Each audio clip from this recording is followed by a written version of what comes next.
Two, the legacy of language. Despite the immense power of language to produce change, I can't help but worry that the art of communication has started to erode in our world today. Diplomacy is now seen as weakness. Negotiation has given way to a polarization of an us against them mentality. Words lose power before our very eyes and ears as leaders make denials, revise meanings, and manipulate statements made by those who oppose them.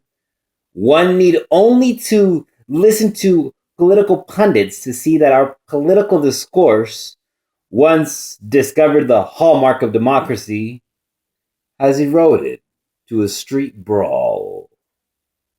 Consequently, those in authority and those they serve often fail to communicate because of the acrimony and distrust coloring their exchanges.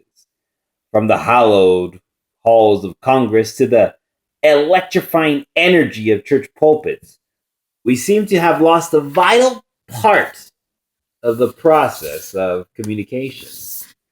The transformative sounds once delivered by Smith Wigglesworth, Amy Semple McPherson, Dr. Gardner Taylor, Dr. Charles Adams, and Dr. E.V. Hill have become sound bites with little substance.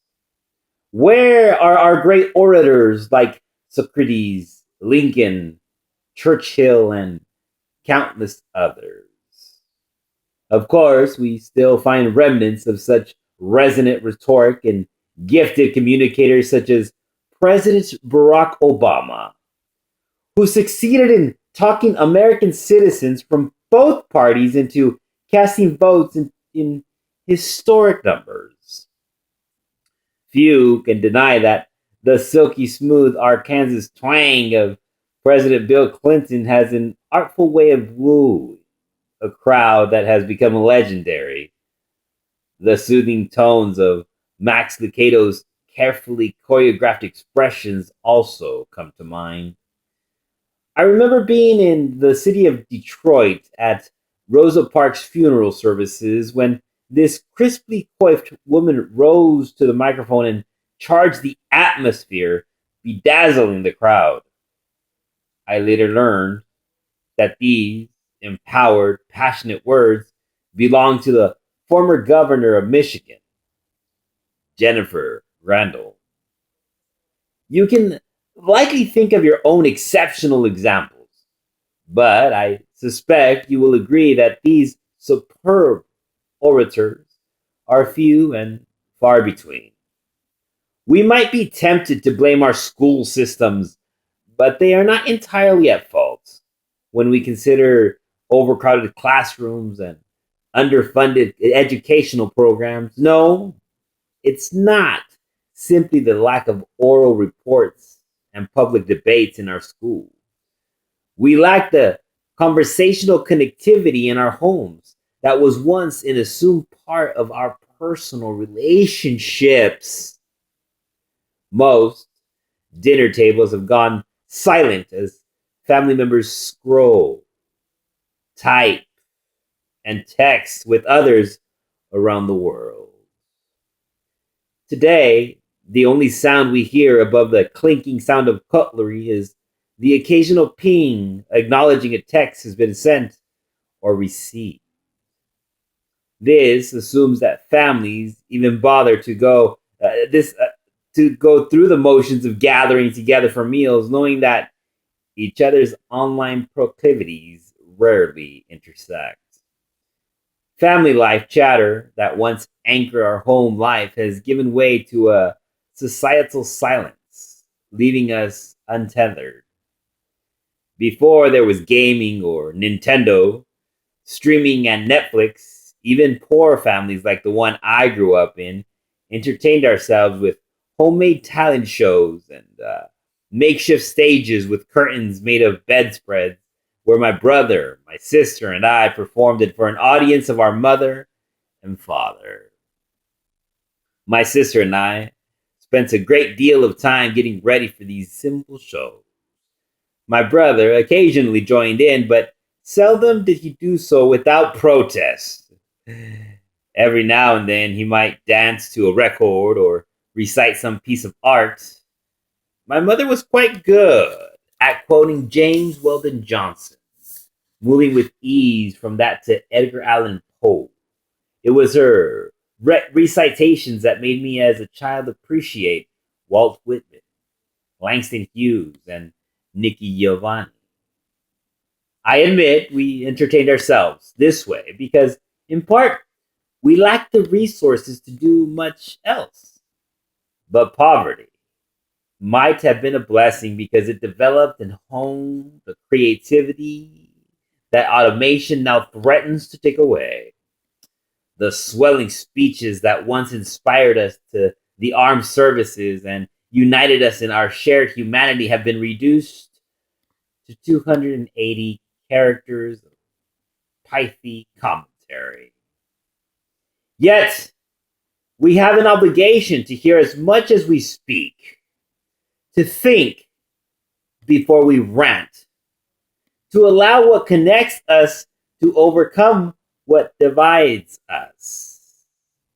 I fear that public discourse has in some ways been diminished while data acquisition has become more refined and algorithms have become a part of our daily speech. Has it done so to the chagrin of human decency? I hope not. Before we get too caught up in riptides of 5G coverage, let's not allow the power of speech to be diluted into a perfunctory dribble of monosyllabic responses, void of the artful inclusion of human expression, along with the mutual respect shared by opposing ideologies.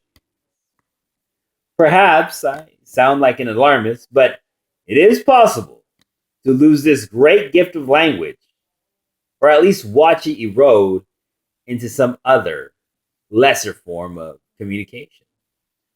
While the numbers seem to fluctuate, it appears that more than 7,000 living languages are active in the world today. This number changes because within each language, many derivatives emerge, even as some dialects and variations expire, often unnoticed by speakers of other languages. Apparently, about 40% of these languages are in danger of extinction because only 1,000 or fewer people speak and write them. You see, about half of the world's population relies on less than 2 dozen languages. Many other ancient languages have now expired as they were replaced, outdated, or simply weren't passed down from generation to generation. Asia and Africa seem to have the largest diversity of language.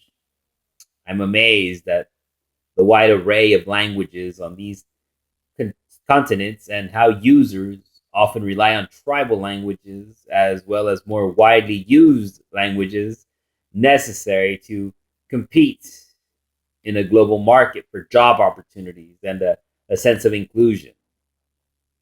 It is clear that any unused language is eventually lost. Unfortunately, there is neither a graveyard nor a mortuary that holds these entombed languages. Some of these once vibrant languages have been reduced to mysterious etchings on a wall preserved in a museum, while others are like unclaimed baggage on the carousel of contemporary culture, awaiting speakers and writers who will never return. Their only hope at resurrection comes from the forensics of astute scholars sifting the decaying bones of what was once a vibrant and frequently used vernacular. The frailty of language can lead to an epidemic of indifference or cultural evolution towards extinction. Anything can replace language, not just new words or surviving alphabets. From tactile forms like Braille to the gestures of sign language, there are always new ways to connect and communicate. Which brings me back to my concern about technology dramatically changing what we communicate as much as how we communicate. When our machines start to do all the talking, who is becoming more human? And who is becoming more robotically synthesized? I must admit that my smartphone is so smart that sometimes it offers me my next word while I'm still thinking it. For someone of my generation, this is like a scene from Invasion of the Body Snatchers. In order to utilize technology for better communication, we must first focus on what we have to say and how we want to say it.